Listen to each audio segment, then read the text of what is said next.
The city was alive with glittering lights, decorated windows, and joyful carols filling the streets.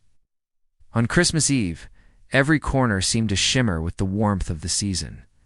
Families hurried along the sidewalks carrying wrapped gifts. Children tugged at their parents' hands with excitement, and laughter echoed from homes and shops alike. It was a night that painted the picture of joy and abundance.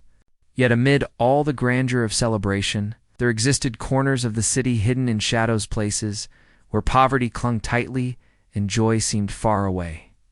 On this particular Christmas Eve, Alexander Grant, a man whose name was known in every business magazine and television network, sat in the back of his luxurious black limousine.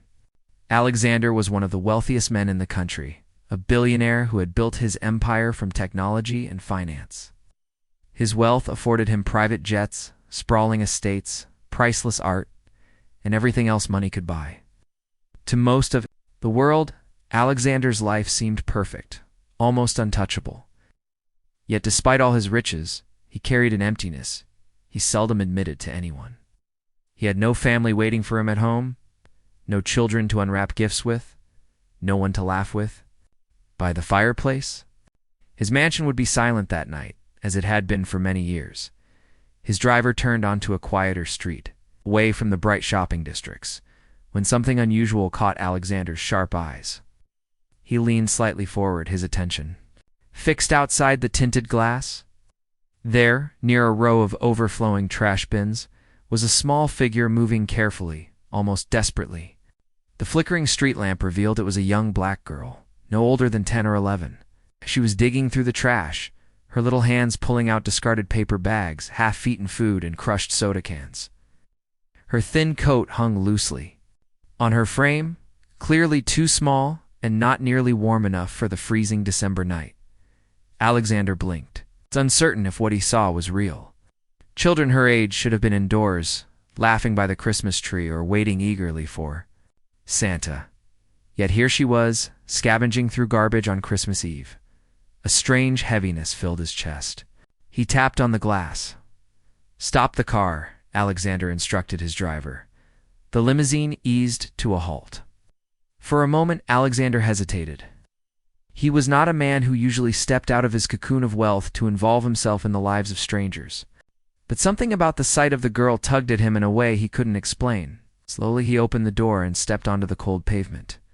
The night air was biting, his breath visible as he walked closer to the girl. She didn't notice him at first. She was too focused, pulling out a dented can and brushing it off before tucking it into a plastic bag. Then she reached deeper into the trash, retrieving a half-smashed sandwich. She held it carefully, blowing away dirt before nibbling at the bread as if it were a feast. Alexander froze, his heart pounding. He cleared his throat gently. "Excuse me," he said softly. The girl startled, dropping the sandwich. Her big brown eyes widened in fear as she looked at him. For a second, she seemed ready to run, like a frightened animal. "It's okay, Alexander," quickly added, raising his hands slightly. "I won't hurt you."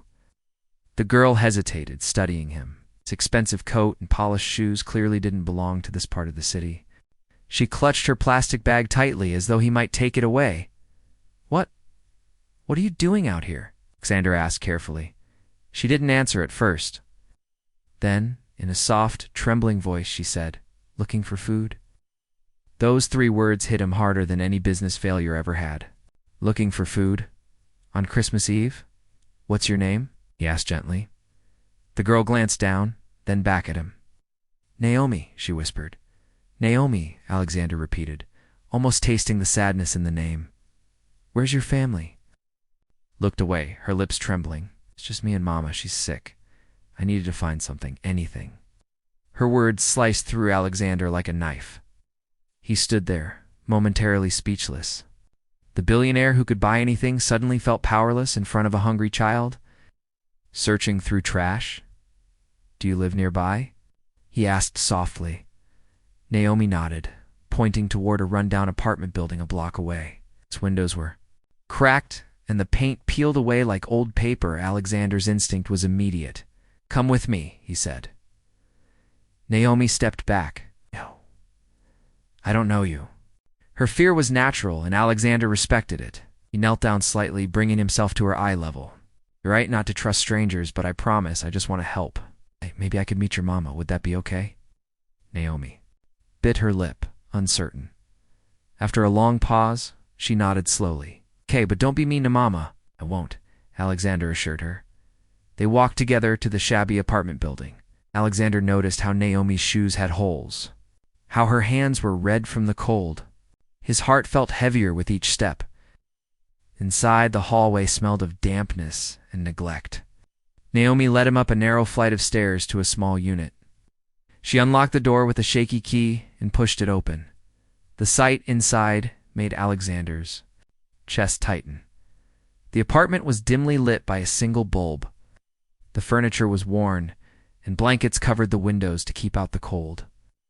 On a thin mattress in the corner lay a woman, her face pale, her body frail. She coughed softly, trying to sit up when she saw Naomi enter. "Mama." "I brought someone," Naomi said quickly. The woman looked at Alexander with weak but sharp eyes. Who are you?" she asked hoarsely. Alexander stepped inside respectfully. "My name is Alexander Grant. I saw your daughter outside. I just wanted to make sure she was safe." The woman coughed again, covering her mouth with a rag.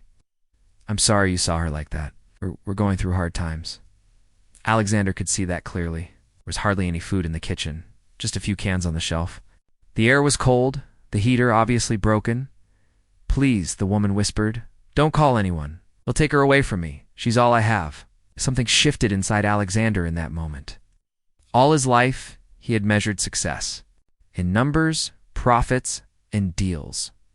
But standing in that shabby apartment, looking at Naomi and her mother, he felt something richer than he had ever known, a sense of humanity. "I'm not here to take her away," he said softly. "I want to help." The woman's eyes filled. With tears, Naomi looked at him too, her expression a mixture of hope and doubt. Alexander pulled out his phone. "First, we need to get you both some food and warmth." He called his driver, instructing him to bring bags of groceries from the nearest store and extra blankets from the car. Within an hour, the apartment looked different. There was hot soup on the table, fresh bread, warm blankets around Naomi and her mother. Naomi's eyes sparkled as she ate, as if she hadn't tasted real food in days. Alexander sat quietly, watching. He realized he had never seen gratitude so pure. Every bite Naomi took, every sigh of relief from her mother, felt like a gift greater than any luxury he owned. That night, Alexander didn't return to his mansion. He stayed, listening to Naomi's stories, learning about how her mother had once worked 2 jobs until illness forced her to stop.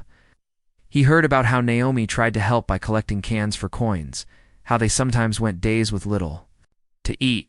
Each detail struck him deeply.